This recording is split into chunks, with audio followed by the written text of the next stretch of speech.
Oke, kita lanjut. Waduh, mukaku. Kita lanjut ke pembicara selanjutnya. Ini teman-teman di chat ini banget ya, apa namanya, pada semangat banget nih, dan harapannya jangan lupa untuk posting juga di sosial media, karena giveaway-nya ada buku dari penerbit Haru. Bukunya apa nanti akan disampaikan oleh teman-teman panitia. Tapi juga teman-teman jangan lupa kalau postingannya itu gift-nya aja gitu. Atau kalau misalnya mau share tiketnya juga boleh, tapi bukan foto di konferensi ini ya. Karena balik lagi kita memastikan bahwa ruang ini adalah ruang aman untuk kita semua. Oke, kita lanjut ke pembicara selanjutnya, yaitu adalah Kak Hera, seorang founder dari Bintang Ungu. Nah, Bintang Ungu ini tadi seperti yang sudah disampaikan kalau bagian dari tim Vestapora ya. Jadi Kak Hera adalah salah satu foundernya dan akan berbicara soal filantropi gitu. Filantropi apaan sih gitu. Nah, nanti Kak Hera bakalan cerita. Tapi aku mau kenalin dulu nih Kak Hera. Kak Hera Handayani adalah founder dari Bintang Ungu, sebuah komunitas filantropi yang terinspirasi oleh BTS dan telah menginisiasi serangkaian kegiatan sosialnya ARMY. Kak Hera terjun di dunia filantropi sejak tahun 2008 dengan mendirikan SMP gratis TKBM Ibu Pertiwi. Saat ini Kak Hera aktif sebagai pengurus pada komunitas cerdas anak yang membina 65 PAUD prasejahtera di Jakarta, dan juga seorang founder dari Kopela yang mengurus lansia terlantar, dan seorang pembina dari Kopami yang adalah sekolah kolong jembatan di Pluit dan Rawamangun. Wah, banyak nih yang terkait dengan aksi filantropinya Kak Hera ini. Selain itu juga Kak Hera adalah seorang lulusan cum laude dari Teknik Industri ITB dan MMUI. Saat ini menjabat sebagai senior manajemen di sebuah perusahaan energi setelah sebelumnya sempat mengajar di S2 UI dan menduduki berbagai jabatan manajemen di industri keuangan dan konsultan bisnis. Wah, ini aku bacainnya aja sambil kayak wow. Tapi siapa sih Kak Hera ini? Ini boleh muncul Kak Hera dalam video. Hai. Wah, aku lagi. Tiba-tiba. Halo Puspa. Halo Kak Hera. Wah, ini aku tadi membacakan bio-nya Kak Hera tuh kayak sampai wow, banyak banget ya. Tapi sebenarnya filantropi itu apa? Mungkin nanti Kak Hera bisa cerita lebih lanjut ya. Aku serahkan Army Bomnya ke Kak Hera. Silakan Kak. Makasih Kak Puspa. Halo Army semua, apa kabar? Salam kenal, saya Hera Handayani dari Bintang Ungu. Nah, mungkin termasuk baby Army, udah setahun masih baby nggak ya? Aku tuh Army quarantine, jadi mulai dari jadi Army waktu April tahun lalu setelah sebulan quarantine mulai bingung mau ngapain. Kalau tadi Kak Puspa ceritakan kegiatan aku banyak ya, udah sibuk di kantor, begaul juga sih, udah gitu sempet kalau weekend kegiatan charity gitu, terus tiba-tiba di rumah nggak ngapa-ngapain, kerjanya yang hektik banget, meeting pakai zoom gitu, capek. Akhirnya kayaknya aku tahu tuh yang suka ngedance-nya keren-keren gitu, BTS, coba lihat, mulai ngikutin dance-nya, ternyata asik banget. Nah, terus ada sahabat in real life aku yang udah duluan jadi ARMY, jadi aku lihat namanya ada di sini, ada Kak Non, dia bilang, coba deh lu baca liriknya, pasti lu suka. Dan ternyata bener, begitu gue baca, ya ampun, ada ya di zaman kayak gini, orang yang bikin lagu itu nggak cuman asal enak doang didengar, tapi juga liriknya tuh bener-bener dalam, deep, dan aduh, wawasannya luas banget deh pasti ini orang-orang. Nah, mulai deh aku jadi ARMY. Oke, nanti cerita selanjutnya takutnya waktunya habis ya, karena waktu kita sangat terbatas di sini.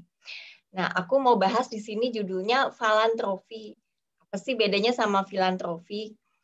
Nah, jadi filantropi itu adalah kegiatan filantropi atau kegiatan kebaikan yang didasarkan oleh kecintaan dari sekelompok atau seorang fans terhadap idolnya. Nah, dalam hal ini kita khusus bahas mengenai BTS dan ARMY ya.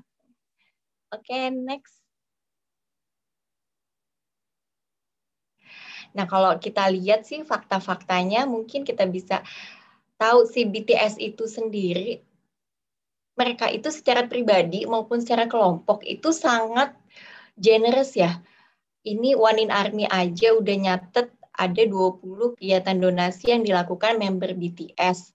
Padahal pasti masih banyak banget karena BTS itu nggak pernah meng-announce kayak pamer-pamer gitu. Oh, aku lakuin ini, aku nyumbang di sini tuh nggak pernah. Nah, yang dilakuin ARMY itu lebih luar biasa lagi. Kalau lihat mapnya di One in Army, itu sampai peta dunia tuh nggak kelihatan. Semua ketutup. Kelihatan nggak ini? Benar-benar ketutup udah sama aktivitas-aktivitas charity yang dilakuin oleh BTS ARMY. Mulai dari berbagi makanan, kesehatan, pendidikan, perlindungan binatang, anak, bencana, isu sosial, seni, macam-macam lagi deh. Pokoknya aku tuh begitu lihat fakta ini salut banget, gila ya. They share and the fandom share the same vision as me gitu. Aku juga kebetulan sangat peduli sama anak-anak kecil, sangat peduli sama orang-orang tua. Dan wah ini wow banget. Nah, tapi di balik itu semua, mungkin Kak Ana bisa next. Aku juga sedih gitu lihat begitu aku jadi BTS ARMY kok orang-orang kayaknya kok Hera BTS ARMY ngapain sih lu, apaan sih gitu, kayaknya kok seolah-olah aku ini kayak yang downgrade gitu di mata-mata teman-teman aku atau lingkungan aku. Karena memang ternyata baik BTS-nya maupun ARMY-nya itu benar-benar masyarakat tuh nggak ngerti, misunderstood gitu semua. Dianggapnya kita semua itu screaming hormonal brainless fans gitu yang coba hello lihat gue umur berapa ya. Gue termasuk yang kalau tadi ada di sensusnya itu 2%, aku termasuk yang 2%, jadi bisa dilihat aja ya umur aku berapa. Terus dibilang juga pemuja plastik, aduh apalagi itu pemuja plastik ya. Emangnya kita pemuja itu apa namanya Lion Star, ember-ember itu enggak lah ya gitu. Nah karena mereka nggak ngerti, akhirnya mereka tapi begitu ngelihat wah kok banyak, apalagi pas BTS Mil kemarin kan, segitu banyak ya BTS ARMY.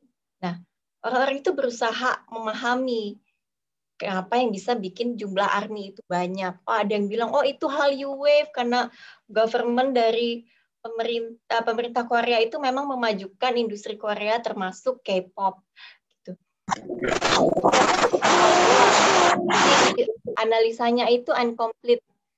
So, aku juga pernah baca juga ada yang bilang pakai conformity theory. Jadi ikut-ikutan katanya karena BTS itu keren, jadi ikutan suka BTS, udah gitu jadi lihat ARMY keren, ikutan juga jadi ARMY.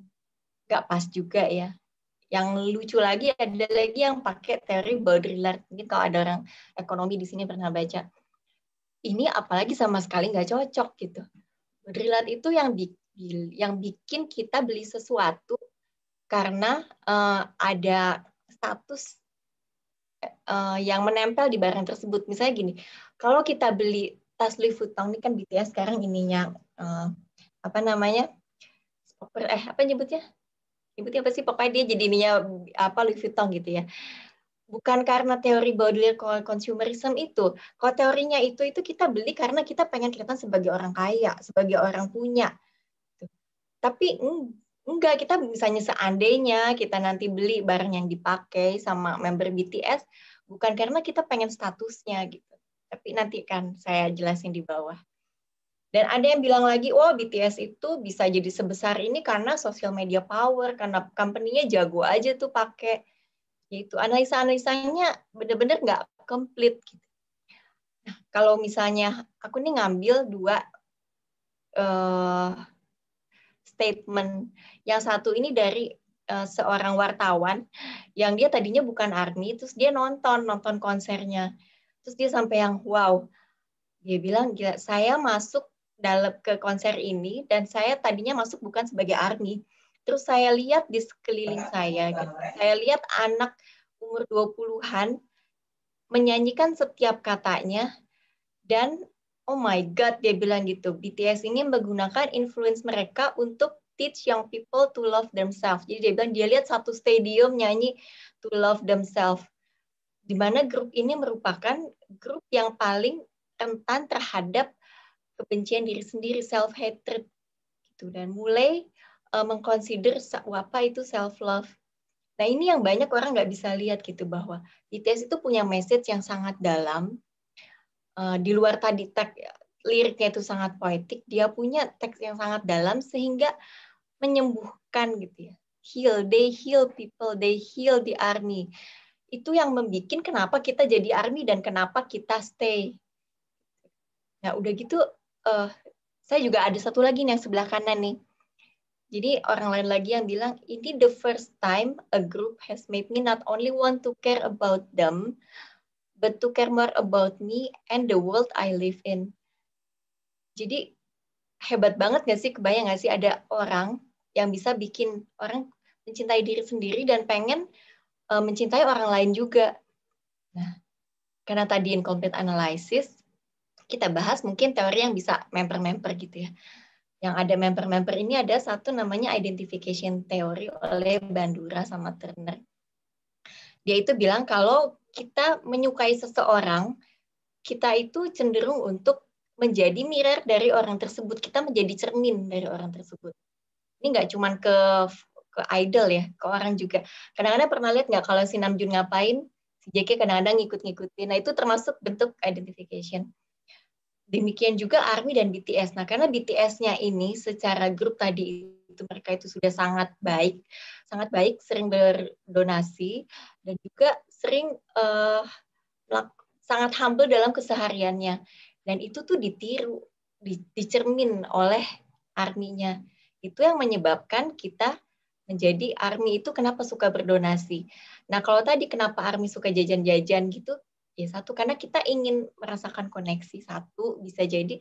Dan kalau aku nih termasuk yang suka ngikutin gaya berpakaiannya BTS, jadi kalau di BTS pakai apa, langsung itu apa sih pengen beli. Ya kalau mahal nggak jadi beli sih. Tapi kalau misalnya masih kebeli, aku pokoknya pengen pakai barang seperti BTS. Ya. Kemudian yang terakhir adalah multiplier effect. Multiplier effect ini kita sering dengar, tapi dalam hal ini yang ingin saya sampaikan adalah pada saat kita menerima, itu kita bahagia, kita ingin men-share lagi gitu. Saat BTS membuat kita bisa mencintai diri kita sendiri, kita itu ingin men-share rasa cinta kita itu ke orang lain.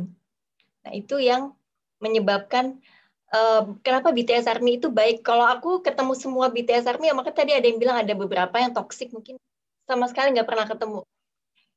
Aku baru aktif Twitter mungkin Oktoberan gitu, dan semua baik-baik. Aku tua gini nggak ada deh kayaknya yang, udah tua kok suka BTS gitu. Kayaknya nggak ada, semua tuh baik, accept gitu. Dan kalau misalnya aku yang agak pasang cerita yang melo-melo gitu, langsung yang teman aku ARMY yang seluruh dunia gitu, yang ngediam aku gitu, yang enggak, pokoknya you're gonna be okay, you're gonna be fine gitu. Itu makanya tadi judulnya ini Mikasa, bener-bener aku ngerasa kayak dapet family baru di sini. Kak Ana, next.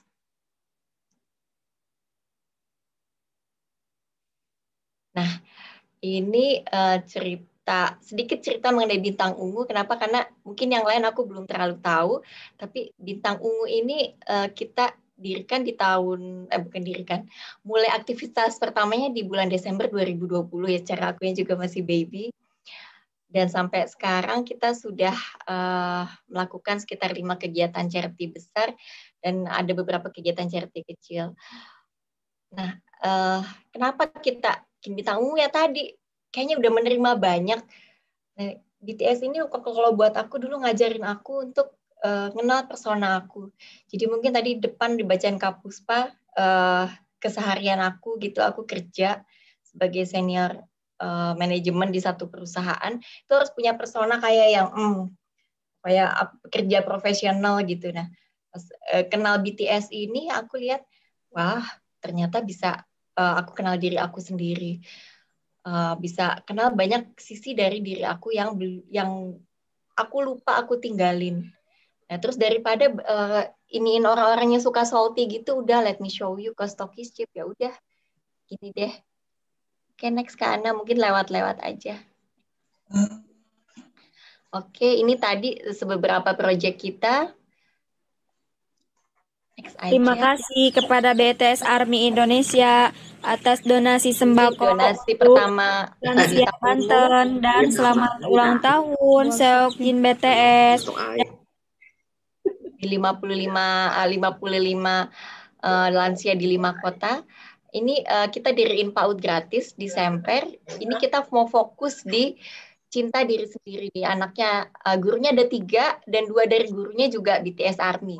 Seru banget. Nah, di sini kita mau bikin kegiatan lainnya, termasuk voting hoax ini yang masuk ke berita Korea waktu itu dan masuk juga ke pemberitaan seluruh dunia. Waktu itu seru banget. Ini juga kita charity ke Sukamiskin di Bandung, ada 1000 buku. Ini kita bikin Army Cluster Sukamiskin waktu itu, seru banget. Dan sampai sekarang mereka masih jadi Army. Bikin next. Yang terakhir ini di Vestapora. Ini kegiatan seru banget dan alhamdulillah masih nyambung terus sampai sekarang. Ya mudah-mudahan Army yang lain bisa terus berbuat kebaikan. Selesai, Kak Ana, silakan next. Gitu. Ya mungkin kita bisa nyalain mic-nya sama-sama, kita bilang I am Unpan Man. Semua orang bisa jadi Unpan Man. Semua kita nggak usah nunggu untuk jadi orang kaya, untuk jadi seseorang untuk bisa berbuat untuk sesama. Terima kasih. Terima kasih banyak Kak Hera. Tuh katanya everyone is unpamen. Jadi nggak harus jadi orang kaya ya Kak untuk apa namanya mau melakukan sesuatu gitu ya untuk sesama. Terima kasih banyak Kak Hera.